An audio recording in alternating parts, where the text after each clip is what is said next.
today's video, we are going to be discussing disability pride. Disability what? And that is exactly why we're going to be talking about it. Not as many people know about it as they should, and some disabled people don't actually know about disability pride. So we're going to dive into what disability pride is, what it means for disabled people, how it came about. And we'll also be talking about how to cope with this very overwhelming month for disabled people. If that sounds like good stuff to you, then make sure to give this video a thumbs up. Make sure to share it because more people need to know about disability pride.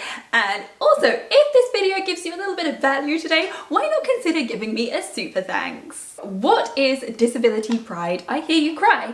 Well, disability pride started in 1990 when the ADA was passed. Americans with Disability Act was signed by President George H.W. Bush. The ADA's passage in the USA was made possible by the relentless work of disabled activists led by the late Judith Heumann, who led the public campaign to force government officials to pay attention to the basic rights of disabled people in the months and years leading up to the law. If you haven't seen Crip Camp on Netflix, then you must watch it. It is all about how the ADA was passed. On March the 12th, 1990, people marched to the Capitol demanding Congress pass the ADA. One of the most notable of these actions was the Capitol Crawl, where 60 disabled organisers pulled themselves up the Capitol steps without their mobility aids or wheelchairs, as, believe it or not, there was no access to the building. Heart-wrenching footage of this can be seen in Netflix Crip Camp, and I actually had to choke back my tears when watching this because I feel so connected to it. Like, I know exactly how that feels. I know what it feels like to drag your wheelchair up places that aren't accessible, and it just really hit home to me. That same year, the first ever Disability Pride was held in Boston to celebrate the passing of the law. And now, Disability Pride is celebrated throughout the month of July every year. As part of the ADA's civil rights provisions, employers and public spaces must provide basic accommodations for disabled people, such as wheelchair ramps and allowing assistance dogs. Disability Pride includes parades, protests and celebrations all across the country, including New York, Chicago and worldwide. I have even been lucky enough to attend Disability Pride Brighton, which I believe first took place in 2017. The one I went to was 2019. It was organised by Jenny Skelton. There was also a Disability Pride online during 2020, which I was involved in. Unfortunately, I haven't been able to get hold of Jenny. If anyone out there knows where she is and how we can get hold of her, because we need a Disability Pride Brighton. It's something that I would really like to be very much involved in. Some events have been criticised over the years for not being accessible for many people with disabilities, especially with those with immune compromised conditions. Many large employers, government entities and organisations still fail to recognise Disability Pride despite its popularity on social media. Disability Pride celebrates the contributions of disabled people to our society and counteracts ableist stereotypes by challenging assumptions about disabled people can and cannot achieve. It also demands our basic rights be recognised. Now, one of the things that I really love about Disability Pride is that we have our own Disability Pride flag.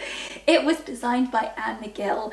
Design has been changed. The first design, which I'll put up on the screen now, warning it may cause seizures. So because it was so contrasting in colour, it was causing people to have seizures. It's off now, so you can look now. But you know what? The disabled community spoke out and listened, and the flag was changed to this more subtle tone. The black background represents all the disabled people over the years who have lost their lives. The red in the rainbow represents physical disabilities. The yellow represents cognitive and learning disabilities. The white, invisible, hidden and undiagnosed disabilities. The blue, mental disabilities, and the green is sensory perception disabilities. What do you think of the flag? Do you like it? Would you wave it with pride? I still do have a Disability Pride t-shirt. but unfortunately it's the old version, so I don't think I can wear it. In 2018, the One Show here on the BBC in the UK actually covered Disability Pride Brighton, and that was when I thought I've got to make it to the next one. In 2019, I don't think there was really any media coverage of Disability Pride in Brighton, and subsequently in 2020, well, it all hit the fan, so I'm not sure how much awareness was raised about the event then. But I just feel like if we had come that close at that point in 2019 with a turnout of thousands of people to Disability Pride Brighton, then surely by now it should be huge. But that's not the case. I took to Instagram and I asked if any of you have seen any companies celebrating Disability Pride. And I'm not talking about disabled owned companies or disabled owned charities. I'm talking about non-disabled companies. Not one person could find anything. We did find a tweet from Scottish Rail, which is great to see. Last year we saw McDonald's supporting Disability Pride, and McDonald's is a huge global company, but we haven't seen anything this year. Why? It should be even bigger than last year. I have also seen that the Body Shop supported Disability Pride last year, and I also heard that Starbucks supported Disability Pride last year, but nothing. And you know, this is what makes me really angry. Starbucks have worked with disabled influencers. The Body Shop have worked with disabled influencers. I have worked with multiple companies who have embraced me and my disability, and it's been great to be able to have worked with them, but they don't celebrate Disability Pride. And I just think, you know, if you're gonna be inclusive, you have to be inclusive. Maybe it's because non-disabled people think it's a bit weird, like, oh yay, I have a spinal cord injury, yay, let's celebrate that. No, maybe that's how they see it, but that is not what Disability Pride is about. Disability Pride is about being proud of who you are. It's about being proud and embracing the community that you are a part of. It's also about being proud of the past and present disability activists who have fought so tirelessly and so relentlessly to pass laws for us, to make basic changes for us, to have accessibility where we need it. Oh my God, there is still a long way to go, but you know what?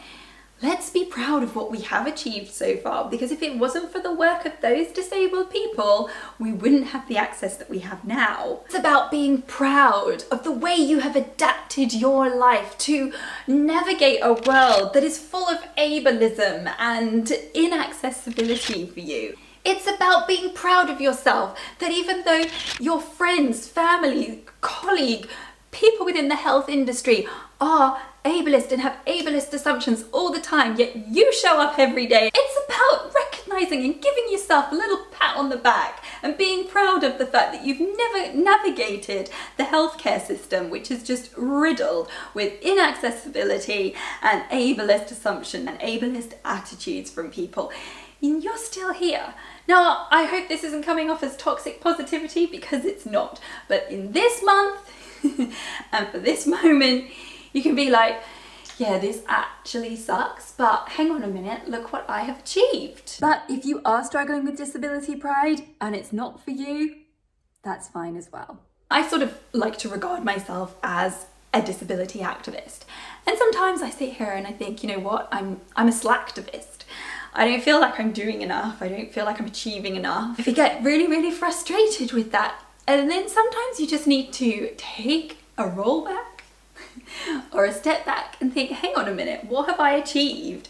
I got over 30,000 signatures with Scope to highlight the inaccessibility during the pandemic for disabled people. Recently, I got the changing rooms changed in a new look store to be more accessible and more inclusive. And these things, they take a toll on us. They are relentless.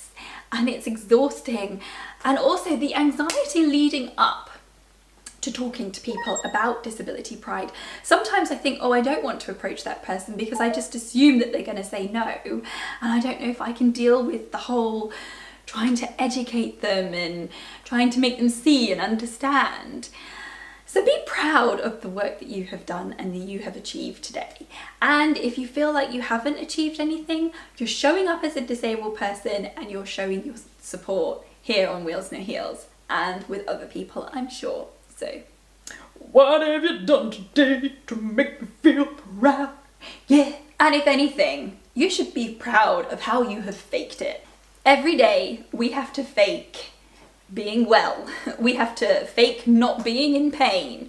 We have to fake sometimes the accessibility not getting to us. We have to fake being the brunt of ableist jokes sometimes in order to help make the non-disabled people feel more comfortable, or we have to fake things because we don't want to be seeing as giving a scene, causing trouble. Oh, that outspoken disabled person, off she goes again. I'm not saying that we should do this every day. I think we would all be lying if we haven't had to suppress our feelings in order to help others feel more comfortable.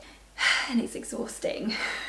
I would like to ask you a question at this point in the video. How are you feeling about this year's Disability Pride? Did you have no idea it was Disability Pride? Are you feeling energized and excited for what the month holds ahead of us? Or, like me, are you feeling a little bit flat? Last year, as you know, we saw a few companies highlighting Disability Pride. This year, nada. There's no non-disabled influencers talking about it or sharing about it to my knowledge. There's no companies changing their logos, waving flags. I just feel like speaks volumes to the disability community. Disability Pride is all about bridging that gap as well between disabled and non-disabled people, but the fact that they haven't acknowledged it that much just feels a bit relentless.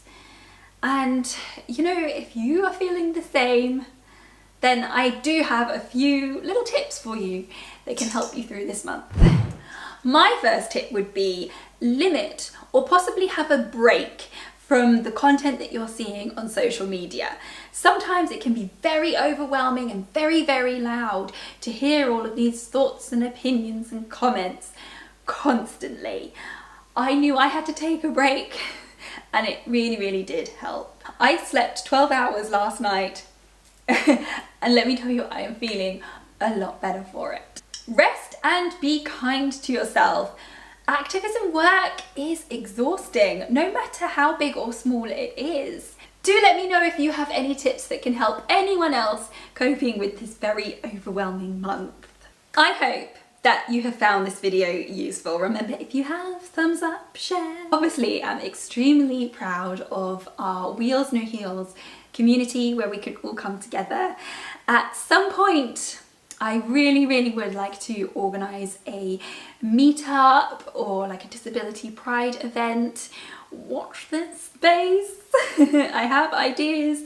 As you know, it's exhausting trying to do stuff, make it completely accessible, think of everything for everyone, but know that I always try my best for you. Thank you so much for watching. If you enjoyed this video, then you will enjoy this video.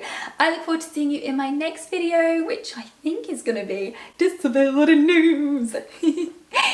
Take care everyone, and happy Disability Pride. Bye.